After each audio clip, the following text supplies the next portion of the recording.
humanity learned the Earth's magnetosphere would collapse sometime in the next half-century, eliminating all life on the planet. Decisive action was required, but the secure transport of an entire civilization would demand a new kind of cooperation, a new kind of courage, and a new kind of union. Thus, in 2159, the United Colonies were formed to make that journey possible.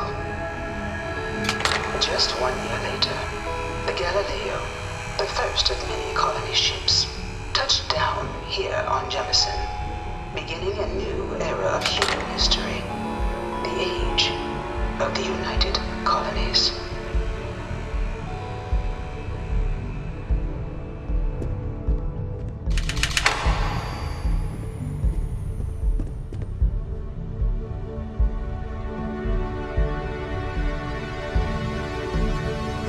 From their foundation, the United Colonies strove to provide all their citizens with opportunity, security, and peace.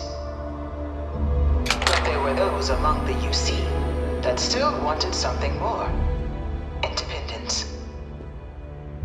So in 2161, the UC issued the Centaurus Proclamation, granting UC citizens the right to settle distant worlds and form their own sovereign powers. It wasn't long before the first new faction, the Free Star Collective, was formally organized in 2188, later followed by House Varun, revealing themselves to the universe in 2230.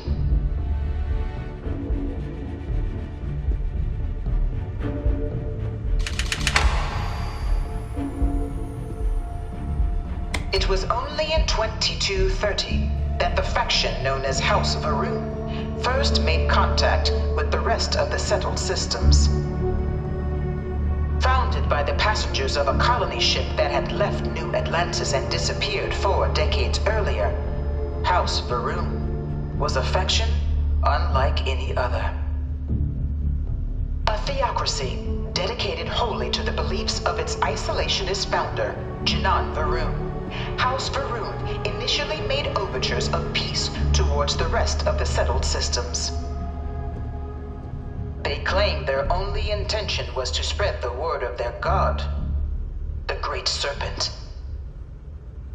But none could have guessed that this worship might take the form of a bloody war, the Serpent's Crusade.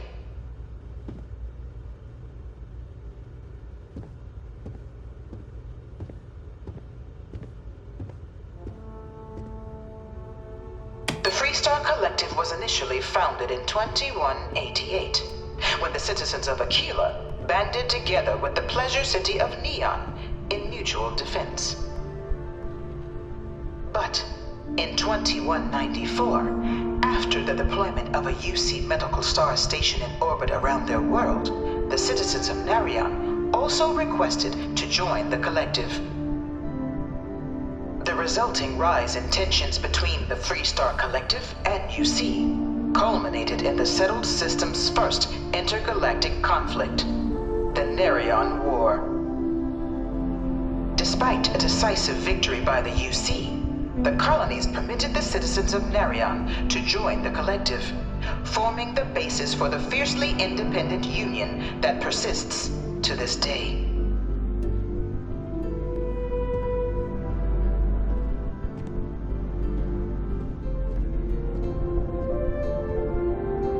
Beginning in 2240, House Varun forces declared all-out war on the rest of human civilization, initiating the Serpent's Crusade. Over the next 23 years, thousands of Freestar, UC, and independent souls were killed by agents of House Varun in the name of their serpent god.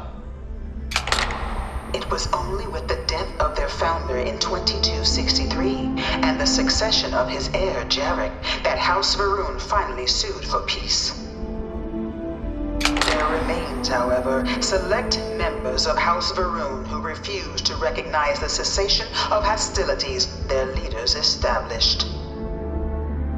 Even after House Faroon's mysterious disappearance, these zealots remain a threat to all who encounter them. Their pacification, a goal of all space.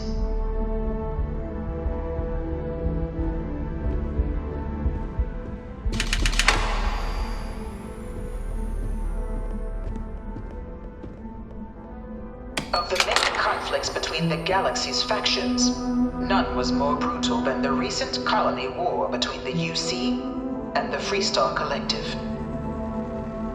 Set off by the unauthorized Freestar colonization of Vesta's Pride in 2308, a direct violation of the Nerion Treaty, the colony war spread quickly across the galaxy.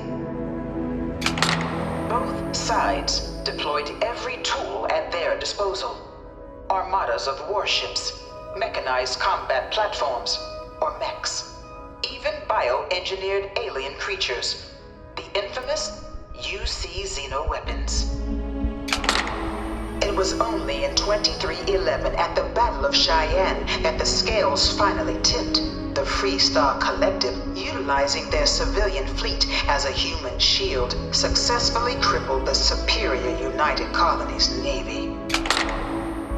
After their shocking victory against the galaxy's greatest navy, the Freestar Collective offered terms of peace, which the colonies, out of an interest in staving off any further human costs, accepted. The galaxy has been rebuilding ever since.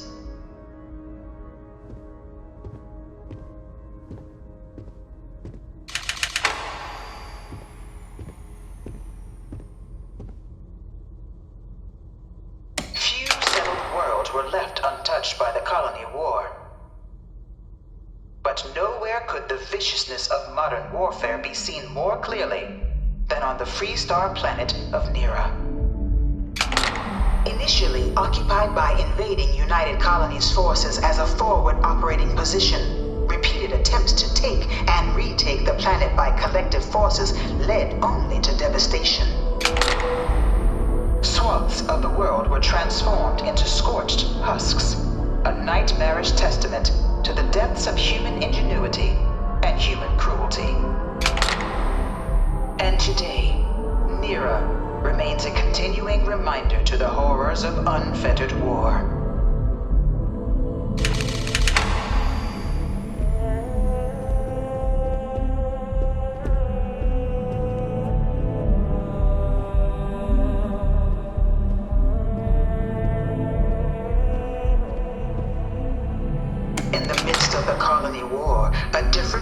Tragedy struck the UC city of Londinian.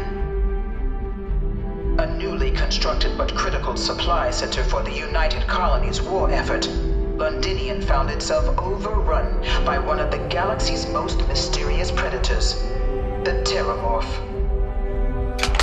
A rare but pervasive threat to all human-settled worlds, Terramorphs swept over the city, seemingly out of nowhere, on a scale never before seen in recorded history. Valiant efforts by the UC military slowed the onslaught, but the creatures proved unstoppable.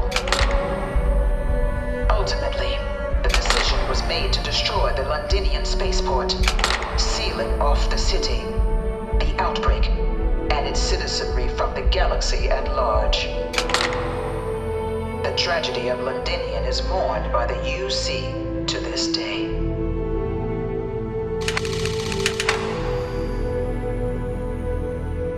I can't stop staring at it. A real Terramorph. I really hope this is just a phase.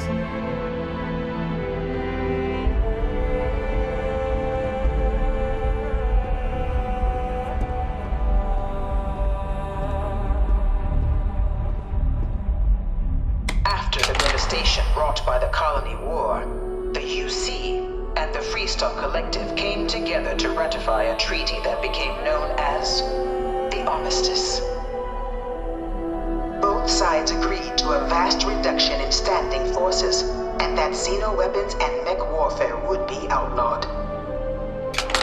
All related research was sealed away, accessible only in cases of dire emergency. But the Collective had another demand, that the active commanders of the UC military stand trial for their actions. The United Colonies, in the interest of peace and galactic security, agreed. In 2311, 3 United Colonies senior officers were found guilty. Commander Henry Durant, General Indira Rastogi, and Fleet Admiral Francois Sanon, known better as Ve Victus. All were sentenced to death for their actions, bringing the colony war to a close and returning peace to the galaxy at long last.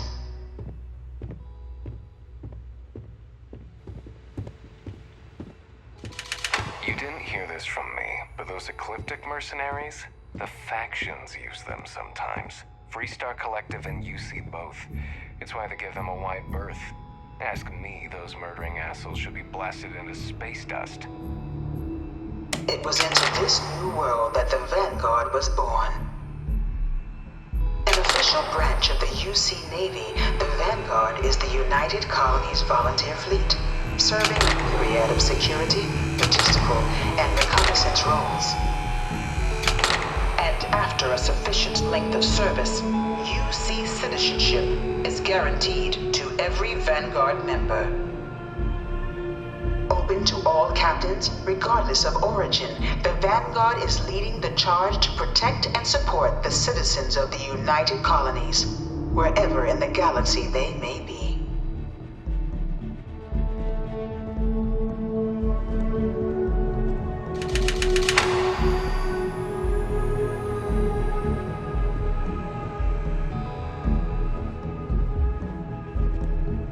No one is born a United Colony citizen.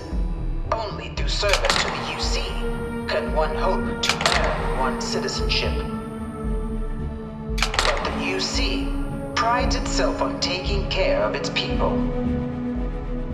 Cost of living controls mean citizens pay less than their foreign counterparts for needs big and small. All citizens are issued a grant upon joining to get themselves on their feet. And only UC citizens have the opportunity to purchase property, getting the chance to live in one of the most beautiful cities in the settled systems. By joining the Vanguard today, you too can begin earning your place here, in the heart of galactic civilization, as a citizen of the United Colonies.